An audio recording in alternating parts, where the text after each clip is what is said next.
Hola a todos y bienvenidos a un vídeo más a mi canal. En este vídeo quiero comenzar con el primer tutorial sobre decoupage. Hacía tiempo que quería hacer un tutorial sobre decoupage para que lo vieran en clase, así que creo que ha llegado el momento de hacerlo. Antes de comenzar, es importante que la superficie a trabajar esté limpia y libre de polvo, grasa o cualquier impureza. También debe ser lo más lisa posible para que el papel o los materiales que peguemos queden sin arrugas. Si miramos la parte de la base, la superficie tiene imperfecciones. Aquí podría saltar el dibujo y no quedar bien, así que será necesario enmasillar y lijar toda la zona para que el pegamento y el barniz se adhieran mejor. Estas pequeñas grietas se pueden suavizar con una capa de masilla. Yo suelo preparar una mezcla de cola de carpintero y yeso que funciona muy bien para nivelar todas estas imperfecciones. No sabría daros una cantidad exacta porque siempre lo hago a ojo, pero que tenga más o menos esta consistencia. Simplemente extendemos toda la masilla que acabamos de hacer por toda la superficie que tenga imperfecciones. Nos ayudaremos con una espátula de pintor y una vez que esté seca podremos alisarla sin problemas con ayuda de una lija. Vamos a hablar un poco de los papeles. El papel de arroz y el papel para decoupage son los más indicados, ya que son más resistentes y fáciles de manipular. Los tenéis en varios formatos, en A4, en A3 o incluso más grandes, solo que los más comunes son estos dos formatos, el A4 y el A3. Con el papel de arroz normalmente vais a encontrar unos tipos de estampados que son para fondos y papeles que tienen imágenes listas para recortar. Los de fondo son aquellos en los que el dibujo responde a un patrón que se repite por todo el papel. Luego también tenemos estos que tienen una composición completa o estos que suelen tener varias franjas con diferentes diseños que combinan muy bien entre sí y se pueden emplear en distintas zonas del proyecto para crear espacios diferentes. Suelen ser ideales para cajas y frascos. Estos son algunos de los papeles que yo tengo. Siempre que veo alguno que es bonito, aunque en el momento no sepa para qué lo voy a utilizar, suelo comprarlos y los almaceno para que en algún momento, cuando se me encienda la bombilla, pueda aplicarlo en algún trabajo. De los fondos existen también papeles con estos estampados metalizados que quedan muy bonitos en cualquier proyecto. Aunque el metalizado hay siempre que tratarlo con cuidado porque puede borrarse mientras no esté barnizado. Este, por ejemplo, es un papel japonés. El papel japonés es prácticamente como el papel de seda, más fino incluso. No sé si lo veis, pero es casi como un papel de seda, se ve súper transparente. El papel de arroz, en cambio, es un poco más tupido, se transparenta menos y podemos apreciar unas fibras que en el papel japonés apenas se ven. El de arroz, al tener más cuerpo, si os equivocáis, es más fácil de reposicionar. Luego, por otro lado, tenemos este tipo de diseños que tienen motivos sueltos, en los que podéis ir recortando por separado las imágenes para hacer la composición que más os convenga. De estos también hay muchos modelos y también podéis encontrar papel de arroz y papel japonés. Es muy fácil adquirirlo en tiendas especializadas de manualidades y bellas artes. También tenéis una amplia variedad de servilletas estampadas que sirven perfectamente para este trabajo. Con las servilletas más de lo mismo. Tenéis patrones de fondo, de dibujos sueltos y algunas servilletas que ya traen un patrón compuesto. Lo destacable de las servilletas es que son más finas que el papel de arroz y se suelen romper con más facilidad. En cambio, también las podéis encontrar a un precio mucho más asequible que el papel de arroz y podéis comprarlas normalmente tanto por paquetes como por servilletas sueltas. Es recomendable dar un color de base al objeto que vayamos a decorar. Este es un paso básico e importantísimo porque vosotros aquí veis que el fondo del papel parece que es blanco, de hecho mi mano no se aprecia bien bajo la fibra, pero realmente no es así. Tanto este como la servilleta, que además estas últimas vienen normalmente con 2 o 3 capas de las que deberemos desechar las que no tengan dibujo impreso, una vez se mojan las fibras, este papel es el mismo que este de aquí, Al echarle el pegamento y el barniz, todas se volverán transparentes. Todo lo que es blanco que no lleva tinta se vuelve transparente y solo podemos ver las zonas que están impresas. Yo aquí he pintado una zona de blanco y otra zona de azul y el resto de la muestra la he dejado de madera tal cual y podéis apreciar que bueno, pues salen hasta las vetas de la madera. Por eso es muy importante tener una base clara para que no varíe demasiado el color de la imagen que vamos a poner. En el caso de la servilleta es lo mismo. Aquí tiene estas florecitas blancas y estas hojitas que tampoco tienen color, pero cuando la he pegado en la tabla ha cogido el tono de la madera. Estas hojas, que eran blancas, ahora son del color amarillento de la madera. En cambio, en el lado donde he blanqueado, no ha variado el color del diseño. Se nota perfectamente dónde está la madera y dónde hemos puesto la base blanca. Esto, por ejemplo, es una fototransferencia, os hablaré de ella en otro vídeo, pero es una técnica que también se puede utilizar para combinar con el decoupage. Y ocurre lo mismo, sobre la zona pintada de blanco apenas varía el color y sobre la zona donde está la madera en crudo se pierden bastantes tonos. Por esto mismo es muy importante tener siempre una base lo más neutra posible. Podéis utilizar tonos pasteles para variar un poco el color del diseño y añadir algo de más calidez o frialdad.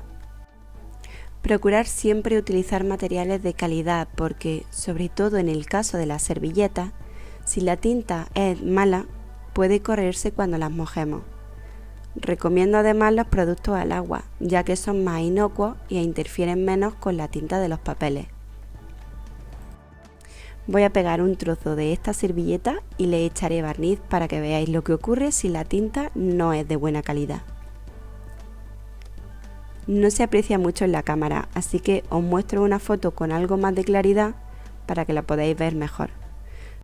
En toda esta zona de aquí, el azul ha cogido una tonalidad morada y de hecho hay una leve mancha rosácea del haberse corrido la tinta. Otro punto muy importante son los pinceles y las brochas. Yo recomiendo que sean de pelo suave. Siempre que el pelo sea suave no va a arañar el papel. Las cerdas más duras, como estas que solemos tener en casa, tienen el pelo más vasto y sobre todo en los papeles más finos se pueden rasgar. Por eso yo recomiendo sobre todo las brochas y pinceles de pelo sintético. Estas brochas llevan conmigo muchísimos años. De hecho, estas son de la universidad y aunque la brocha está muy estropeada, el pelo funciona como nuevo. En el caso de esta, si le doy golpecitos, el pelo tiembla y todo. Eso es una señal de que la brocha está perfecta para usarla. Como adhesivos, existen muchos productos en las tiendas de manualidades ya preparados específicamente para decoupage. Suelen ser muy líquidas y aún así tienen poca capacidad para empapar el papel, así que no se arrugará tanto. Hay de muchas marcas y el único problema es que suelen ser algo más caros que la cola normal, así que si andáis un poquito justos de presupuesto, os podéis apañar bien con cola blanca diluida en agua. La cola es muy espesa, entonces lo que hago es diluirla en agua para que pueda penetrar un poco mejor en el papel. También, como otra alternativa, la he utilizado otras veces, aunque no suele ser el método al que más recurro, hay gente que utiliza el barniz. El mismo barniz de acabado que se usa luego para proteger el proyecto, también se puede emplear para pegar el papel. Aunque yo debo decir que me fío mucho más del poder de adhesión de la cola. También se puede utilizar adhesivo en spray, aunque yo tengo la sensación de que no fija también el papel al no penetrar bien en las fibras, cosa que sí pasa con las colas. Vamos a pasar a la preparación del soporte. Me han dejado por aquí estas cajas que están un poco estropeadas, así que os voy a hacer una prueba con una de ellas. Voy a ir quitándoles todo el fieltro que tienen para decorarlas y las voy a reforzar con un poco de papel porque las veo algo endebles y con una capa de refuerzo les daré algo más de cuerpo. Cortaré estos trocitos de papel que iré encolando a toda la superficie con la ayuda de una brocha.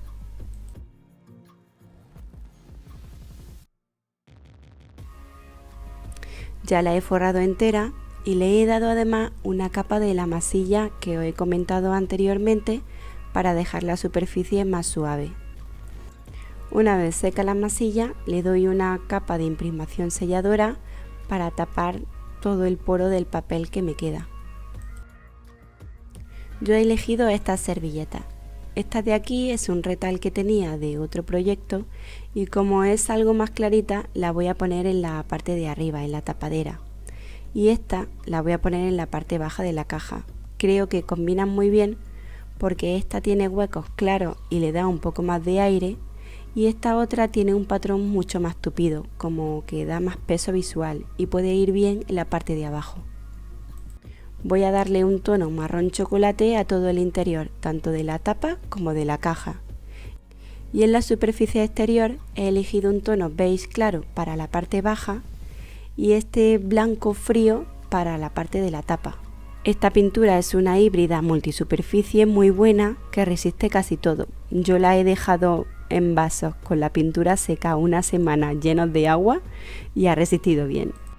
Prepararé la cola como os he comentado antes, rebajándola con agua. Esta cola que yo utilizo es muy viscosa, así que tendré que diluirla bastante. No os digo una cantidad exacta porque según las marcas vais a necesitar más o menos cantidad de líquido. Para guiarme mejor voy a coger como referencia el alto de la caja y marcaré en la servilleta hasta donde quiero que llegue el dibujo. Trazo una línea para guiarme y cortaré en este caso con tijera porque el patrón es tan tupido que no me interesa perder el filo. Quito las capas de servilletas sobrantes, recordad que las que no tienen dibujo hay que quitarlas y aplico la cola con la ayuda de una brocha, extendiéndola en una capa homogénea pero sin llegar al exceso. Coloco el dibujo sobre la caja y cuando la tengo bien colocada voy a fijarla. Para fijarla utilizaré un trozo de plástico que colocaré encima del papel y frotaré con un trapo toda la superficie.